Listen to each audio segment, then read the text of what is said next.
Kumusta mga buddy? Siguro naman ay nakita mo na si Karen Aistrup sa Eat Bulaga at isa ka sa nagandahan at nagalingan sa kanya dahil sa husay niya sa pagkanta. Well, kamakailan nga lang ay umugong ang pangalang Karen Aistrup sa social media dahil sa mga kinasangkutan nitong issues hinggil sa Eat Bulaga issue ng Halos-Hos at TVJ. Pinangambahan kasi ng mga Dabber Cats na maiwan ito sa kamay ng kalaban ng TVJ.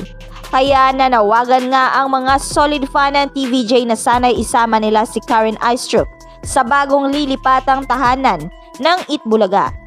Kaya dahil nga sa pagkadawit ni Karen sa usapang ito ay hindi rin maiiwasang marami ang ma-curious kung sino nga ba ito sa tunay na buhay.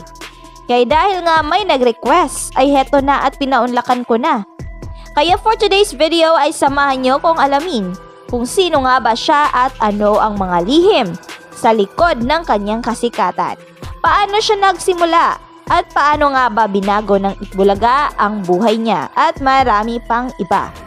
Kaya kung gusto nyong malaman ang buong detalye ay siguraduhin mo lang natapusin ang videong ito hanggang sa dulo. I-like at i-subscribe mo na rin yan at i-click ang notification bell para masarap ang ulam mo bukas.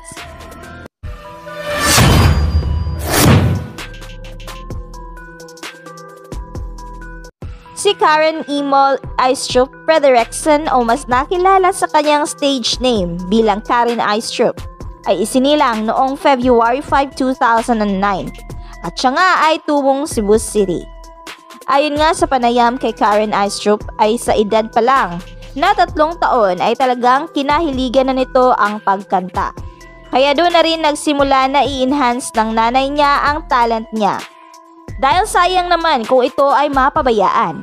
Kaya naman in-enroll talaga siya ng nanay niya sa mga music school at music workshop. At dahil nga passion na din ito ni Karen Aistrup ay pinagbutihan niya rin talaga ang music career niya.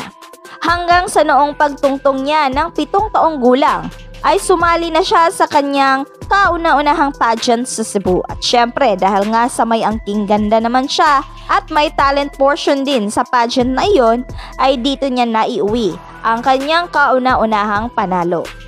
Isa nga ang grade 9 student itong si Karen Aistrup at siya nga ay nag-aaral sa Starland International School. At siya naman ay bunso sa 3 magkakapatid.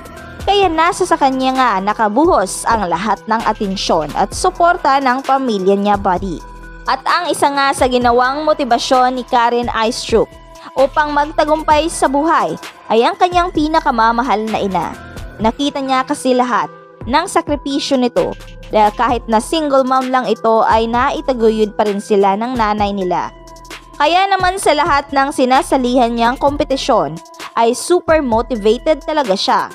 Kaya naman dahil sa mapangarap nga siyang bata ay halos sinalihan na nila nga ang local, national at international competition.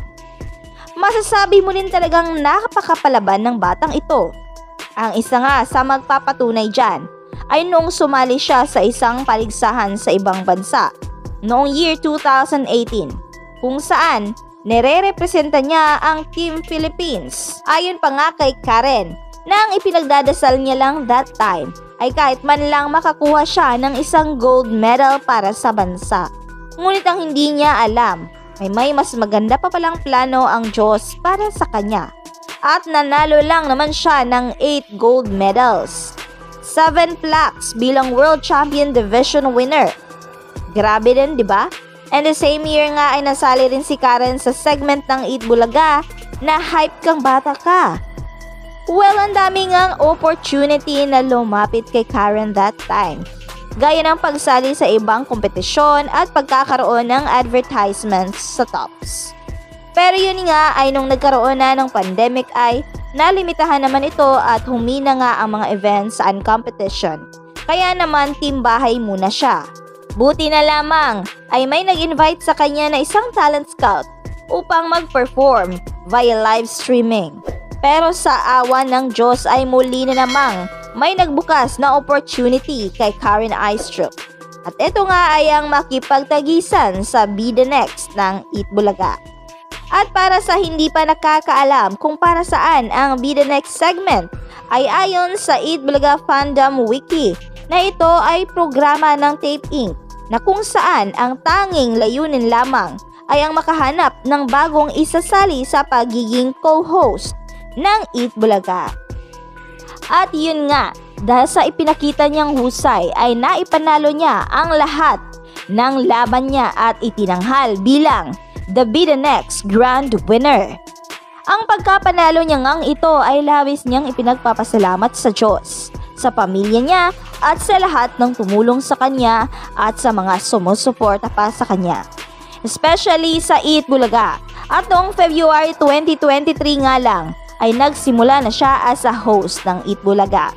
At sobrang thankful din talaga siya sa opportunity na once in a lifetime lang na dadating sa kanya. Nangako naman si Karen na paghuhusayin niya ang pagiging host dahil sa ito din daw talaga ang passion niya, ang mag-entertain ng mga tao. Pero yun nga no, at sa hindi inaasahan, this May 31, 2023 ay nakakalungkot na inanunsyo ng TVJ na tuluyan na nga silang magbibitiw sa kumpanyang Tape Inc.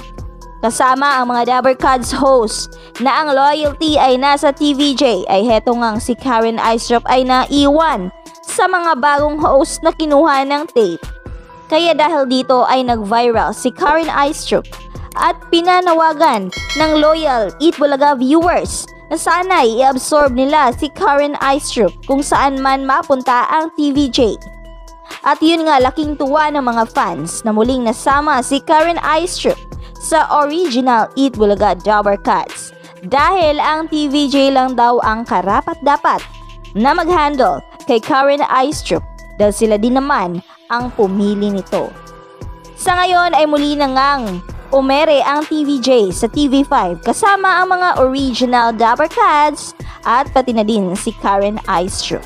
At tiyak na sa pagiging kasapi pa din nito sa TVJ ay mas mapapalago pa nito ang career niya sa showbiz. Ikaw, isa ka din ba sa nakakita ng potensyal ni Karen Aistrup sa pag-host sa Eat Bulaga?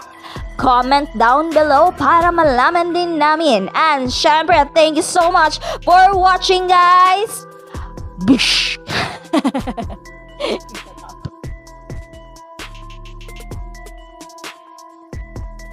Si Karen Emol Aistrup Frederiksen o mas nakilala sa kanyang stage name bilang Karen Aistrup ay isinilang noong February 5, 2009 at siya nga ay tubong Cebu City.